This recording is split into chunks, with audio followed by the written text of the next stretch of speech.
Thank you for joining Wars of the Roses as we continue with Lesson 17, Thy Words Thou Shalt Be Justified, of International Esoteric and Illuminated Bible Lessons by R. Swinburne Clymer. International Esoteric Bible Lessons prepared for the Sunday Schools of the Church of Divine Illumination, Matthew chapter 12, 33 through 43rd verses. Golden text, for by thy words thou shalt be justified, and by thy words thou shalt be condemned. We know that he that controlleth his tongue is greater than he that taketh a city. The tongue is the representative of the heart. If the heart of the man is wicked, he betrays himself by the words he speaks. The tongue is the betrayer and the deceiver. Man speaks fair words and deceives many, while in his heart he may hate and plan to wound and destroy. Whosoever speaketh a word against the Son of Man, it shall be forgiven him. But whosoever speaketh against the Holy Ghost, it shall not be forgiven him, neither in this world, neither in the world to come. We understand that we are the creators and saviors of our own selves. We reject and hate the things we speak against, and if we stand against the Holy Ghost, we cannot be forgiven, for we forgive our own evil deeds and sins. We cannot forgive ourselves unless we are in unity, oneness, and understanding with the Christ. Verse 33, either make the tree good and his fruit good, or else make the tree corrupt and his fruit corrupt, for the tree is known by his fruit. Cast out hypocrisy. Our fruit betrays us anyway. All the world knows us by what we are today, by our deeds and our words. Verse 34, O generation of vipers, how can ye being evil speak good things? For out of the abundance of the heart the mouth speaketh.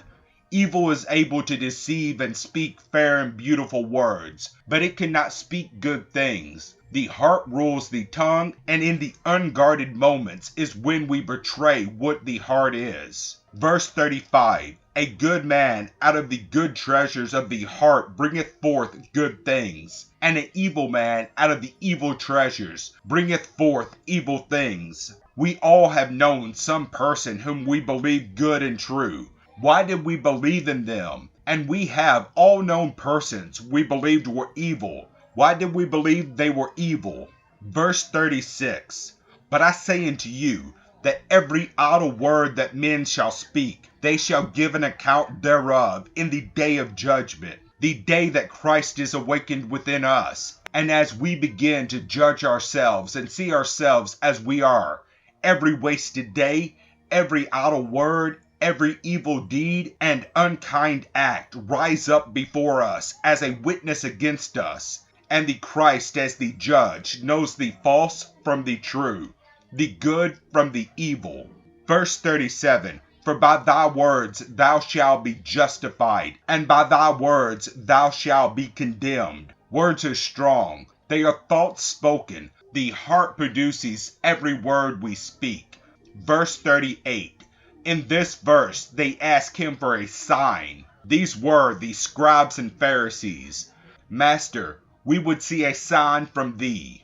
Verse 39, and he answered and said unto them, an evil and adulterous generation seeketh after a sign, and there shall be no sign given to it, but the sign of the prophet Jonas. Verse 40, for as Jonas was 3 days and 3 nights in the whale's belly, so will the Son of Man be 3 days and 3 nights in the heart of the earth. The burial of the flesh and the resurrection of Christ. When Jonah was swallowed by the well of disobedience, he was awakened to the demands of the divine within himself. He would not obey. His disobedience grew until all the real good was swallowed up by disobedience and fear. When fear and disobedience left him, he was awakened to the truth and the power of God and the suffering that follows broken laws. Verse 41, when Jonah accepted the God and obeyed, he brought many men to truth. But the world has grown so wicked and material that the Christ could not arouse but a few. Verse 42, The Queen of the South shall rise up in judgment with this generation and shall condemn it. For she came from the uttermost part of the earth to hear the wisdom of Solomon. And, behold, a greater than Solomon is here. The Queen of the South was an earthly material queen, but the desire for wisdom and truth brought her out from the most material conditions, and the wisdom of Solomon was not the perfected and everlasting truth and wisdom of the Christ. Solomon and the prophets attained wisdom and knowledge, but none gave to the world the Christ in the flesh.